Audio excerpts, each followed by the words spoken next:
Golden film story is presenting south Korean drama fantasy. कहानी के शुरू में हम एक हाई स्कूल की लड़की डानबी को देखते हैं जो कि बारिश में भीगती हुई अपने स्कूल जा रही थी। क्लास में पहुंचकर इसका पढ़ाई में भी मन नहीं लगता। वो घड़ी की तरफ देखकर बस क्लास के खत्म होने का इंतजार कर रही थी। उसी वक्त क्लास में मौजूद टीचर इसको एक क्वेश्चन सॉल्व करने के लिए बुलाते हैं, लेकिन इसे तो इसका सोल्यूशन आता ही नहीं था। इसलिए इसके टीचर बताते हैं कि तुम्हें मेहनत करना है वरना तुम फेल हो जाओगी क्योंकि तुम्हारे एग्जाम्स बहुत करीब हैं। फिर क्लास खत्म होने के बाद डानबी अपने घर आती है और अपने मोबाइल को यूज करने लगती है। इस पर इसकी माँ इसे डांटते हुए कहती हैं, जल्द ही तुम्हारे एग्जाम्स होने वाले हैं जिसकी तुम्हें जरा भी फिक्र नहीं है। इसके बाद डानबी अपनी माँ की बातों को अनसुना करके अपनी दोस्त के साथ चली जाती है और ये दोनों घूम फिर कर वापस आ जाती हैं। फिर आखिर डानबी के एग्जाम का दिन भी आ जाता है और वो खुद को तैयार करके स्कूल की तरफ जाती है। इसकी माँ इसके स्कूल बैग में खाने की कुछ चीजें रख कर इसे कहती है कि मुझे यकीन है कि तुम अपना एग्जाम बहुत अच्छा दोगी। बस में जाते हुए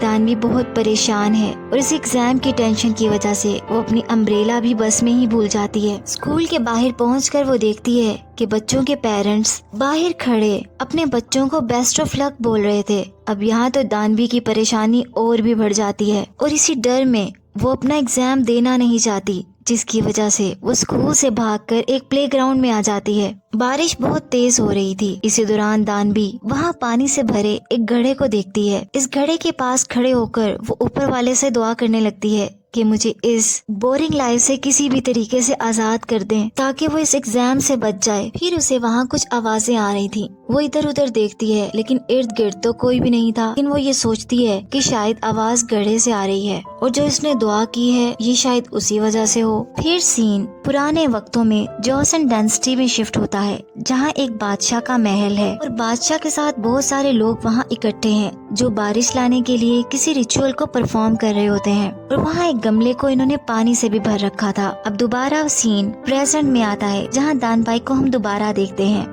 जो अभी भी उसी पानी के घड़े के पास खड़ी थी। अचानक से वो इसमें छलांग लगा देती है और ये एक जादुई घड़ा होता है जिसकी वजह से वो पुराने वक्त में चली जाती है और पानी के गमले से बाहर आती है जहाँ बादशाह और इसके लोग बारिश पड़ने का इंतजार कर रहे थे। वहाँ मौजूद सारे लोग बहुत हैरान हो जाते हैं और डानबी को कुछ समझ नहीं आती कि वो कहाँ है। वो सोचती है कि यहाँ शायद किसी हिस्टोरिकल फिल्म की शूटिंग हो रही है। उसे देखकर बादशाह उससे सवाल पूछता है कि तुम कौन हो। डानबी बताती है, मैं तो एक हाई स्कूल की स्टूडेंट हूँ और अपना एग्जाम छोड़कर भाग रही थी। लेकिन बादशाह और इसके लोग इसे दुश्मन की तरफ से भेजा हुआ बहरूपिया समझते हैं जिसकी वजह से सब इसकी तरफ तलवार कर देते हैं। डानबी ये सब देखकर बहुत डर जाती है। फिर वहीं उसी आदमी को दिखाया जाता है जो बारिश होने के लिए रिचुअल को परफॉर्म कर रहा था। वो आदमी कहता है कि इस लड़की को ऊपर वाले ने शायद बारिश लाने के लिए भेजा है और शायद यही वो लड़की है जिसकी वजह से हमारी रियासत में बारिश होगी। अब डानबी भी अपनी जान बचाने के लिए यही कहती है कि हाँ ऐसा ही है और वहाँ सब इसकी बात का यकीन कर बैठते हैं। इसीलिए सब इसको प्रणाम करने के लिए झुक जाते हैं। बादशाह को तो इस पर बिल्कुल यकीन नहीं आता लेकिन फिर भी वो अपनी आंखें बंद कर लेता है। सबका ध्यान बटा हुआ देखकर डानबी वहाँ से भाग जाती है और एक ड्रेस रूम में जाकर छुप जाती है। वो वहाँ पड़े टीचर्स का एक गाउन पहनकर वहाँ गुजरने वाले टीचर्स के साथ मिल जाती है और ये सारे टीचर्स बादशाह के महल में पहुँच गए थे। अब यहाँ से डानबी को पता चलता है कि वो टाइम ट्रेवल करके पास्ट टाइम में आ गई है। अब यहाँ बादशाह और इसके स्कॉलर्स कुछ साइंटिफिक टूल्स बनाने की कोशिश कर रहे थे लेकिन अभी तक वो ऐसा कर नहीं पा रहे थे क्योंकि इनके पास मॉडर्न नॉलेज नहीं था। बादशाह ने सब स्कॉलर्स को बारिश करने के लिए एक नई टेक्निक ढूंढने का भी कहा हुआ था। वो कहता है कि हमें साइंस और मैथ की मदद से बारिश करानी होगी और हमें ये भी जानना होगा कि बारिश ना होने की आखिर वजह क्या है। क्या हम वक्त को नहीं समझ पा रहे हैं या कोई और मसला है। अब डानबी को यहाँ पता चल गया था कि यहाँ काफी अरसे से बारिश नहीं हुई और अगर यहाँ बारिश नहीं हुई तो वो पानी के जादुई घड़े को ढूंढकर वापस अपने घर नहीं जा पाएगी। इसलिए वो सबके सामने आ जाती है और कहती है कि मुझे तो मैथ बहुत अच्छे से आता है, मैं तुम लोगों के सारे प्रॉब्लम्स भी सॉल्व कर सकती हूँ। अब यहाँ डानबी के पास मैथ का कुछ बेसिक नॉलेज तो होता है जो कि छोटी क्लासेस में पढ़ाया जाता था, जैसे कि वाटर साइकिल, वेदर पैटर्न और रेनफॉल को जैसे कैसे मेजर किया जा सकता है। ये सुनकर बादशाह इसका यकीन कर लेता है और डानबी को एक क्वेश्चन सॉल्व करने के लिए कहता है।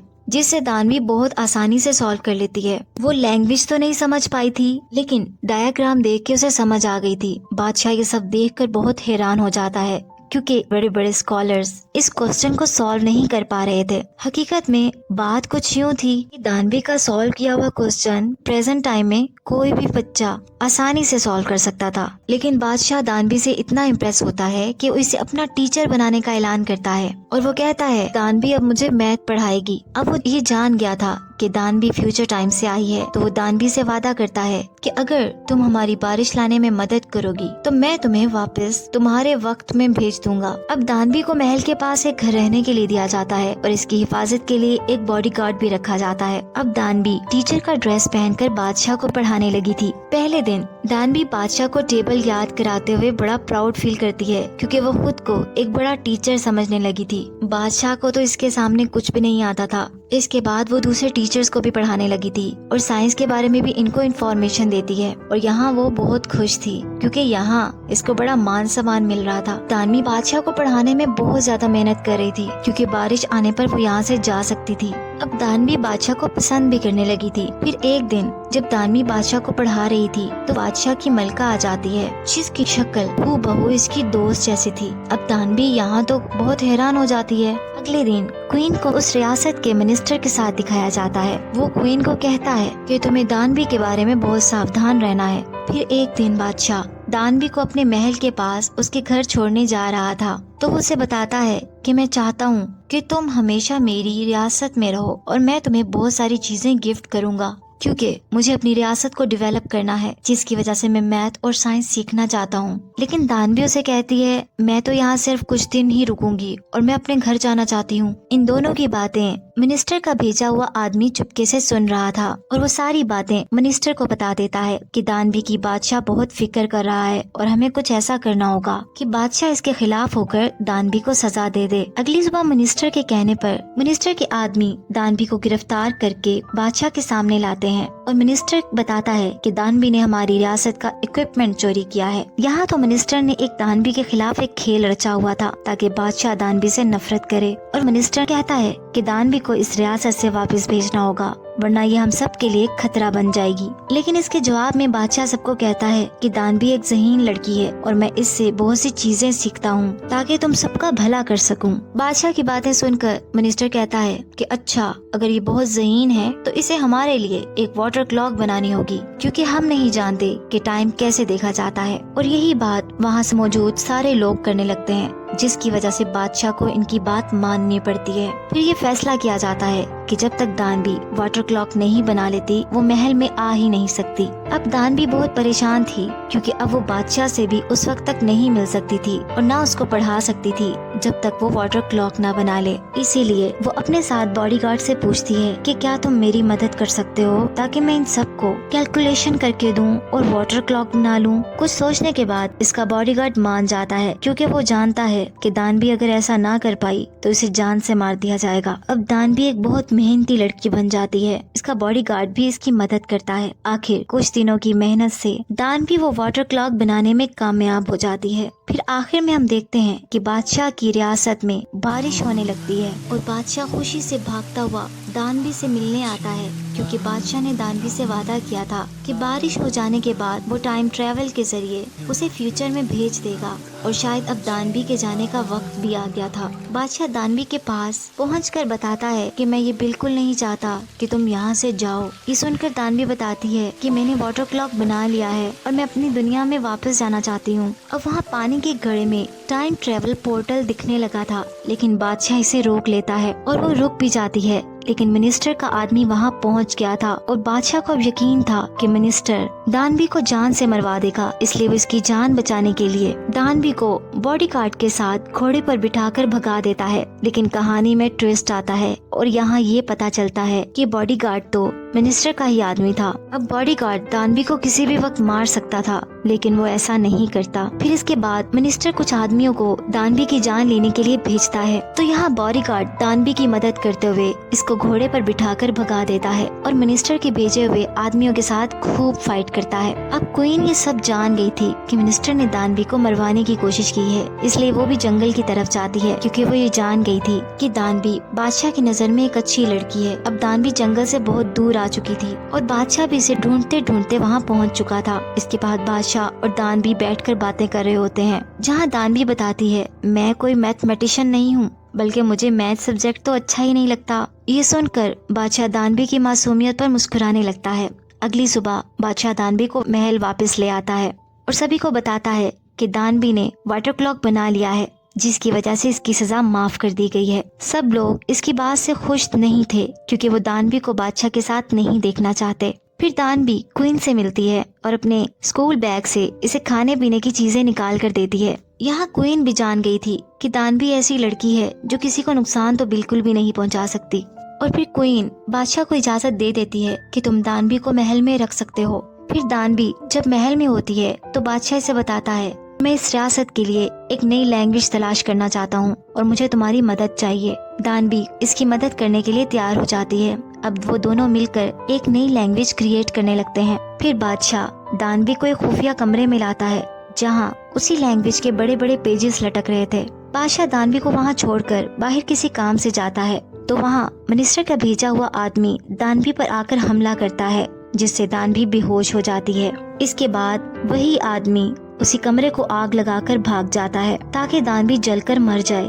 बादशाह को जब उस कमरे में आग लगने का पता चलता है, तो वो दानवी की जान बचाने के लिए भागता है और खुशकिस्मती से वो दानवी को इस जलते हुए कमरे से बिल्कुल ठीक निकाल लेता है, जिससे उसकी जान बच गई थी। अगली सुबह बादशाह तमाम मुजरिमों को पकड़कर सजा भी सुना देता है, जहां मिनिस्टर की असलियत खुल जाती है और वो कहता है कि मैं ये नहीं चाहता था आप ये लैंग्वेज बना पाए, क्योंकि इस तरह हम जैसे स्कॉलर्स की कोई अहमियत नहीं रहेगी। अब इस रियासत में सब कुछ ठीक चल रहा था, जैसे बारिश भी हो गई और वाटर क्लॉक भी बन गया। अब दानवी अपने घर जाना चाहती है, क्योंकि वो अपनी माँ को बहुत याद कर रही है। लेकिन बादशाह अभी भी चाहता था कि दानवी यहाँ से ना जाए, लेकिन वो दानवी की ख्वाहिश भी पूरी करना चाहता है। दानवी अपने पास रखे कुछ पेपर्स बादशाह को देती है, जो कि वही नई लैंग्वेज थी जो कि इन दोनों ने मिलकर बनाई थी। लेकिन दानवी ने इसको सेव किया हुआ था। ये देखकर बादशाह हैरान भी होता है और बहुत खुश भी होता है। फिर इसके बाद बादशाह दानवी को ऐसी जगह लेकर आता है जहाँ बहुत ज्यादा पानी था, जहाँ वो बादशाह को अलविदा कहकर पानी में छलांग लगा देती है, जिसकी वजह से वो दोबारा प्रेजेंट टाइम में आ जाती है। इसको अपने एक्सपीरियंस से एक नया कॉन्फिडेंस मिल गया था। अब इसे मैथ सब्जेक्ट से ज्यादा डर भी नहीं लग रहा था। अब वो नई जिंदगी के चैलेंजेस के लिए भी तैयार है। वो वहीं से अपना एग्जाम देने चली जाती है और अच्छा सा एग्जाम देकर घर वापस आती है। फिर इसे कुछ टाइम के बाद एक स्टोर में दिखाया जाता है, जहाँ वो टीवी पर एक सिंगर को देखती है, जो हूबहू उसी पुराने वक्त के बॉडीगार्ड जैसा था। जब वो वापस घर जा रही थी तो बहुत तेज बारिश होने लगती है और दानवी को सारी बातें याद आने लगी थी कि कैसे वो पास्ट टाइम में बादशाह की रियासत में चली गई थी और वहाँ पानी का घड़ा देखकर पानी में पैर रखती है, लेकिन वो कोई जादुई पोर्टल नहीं था। फिर अचानक से एक लड़का अम्ब्रेला पकड़े वहाँ आता है, लेकिन ये तो बिल्कुल बादशाह की शक्ल का था। अब इसे देखकर दानवी को अपनी आंखों पर यकीन नहीं आ रहा था। वो लड़का दानवी से कहता है कि हम पहले मिल चुके हैं। फ्लैशबैक में दिखता है जब दानवी अपना एग्जाम देने जा रही थी तो वो लड़का उसी बस में था। एग्जाम की टेंशन की वजह से वो अपनी अम्ब्रेला वहीं भूल गई थी और ये लड़का इसे अम्ब्रेला देने के लिए इसे ढूंढता ढूंढता इस तक पहुँच ही गया था और कहानी इस सीन के साथ खत्म हो जाती है। लेकिन इस कहानी का कंक्लूजन तो ये निकलता है कि कभी भी हमें हिम्मत नहीं हारनी चाहिए और कोशिश करने से तो कुछ भी मिल जाता है। जैसे दानवी ने मेहनत की और वाटर क्लॉक बना लिया। और इसके अलावा आपका बेसिक नॉलेज आपकी पावर होता है और आपको वो कहीं ना कहीं तो फायदा देता ही है। अगर आपको ये कहानी पसंद आई हो तो इस वीडियो को लाइक करें और ऐसी मोर इंटरेस्टिंग वीडियोस के लिए इस चैनल को सब्सक्राइब करें।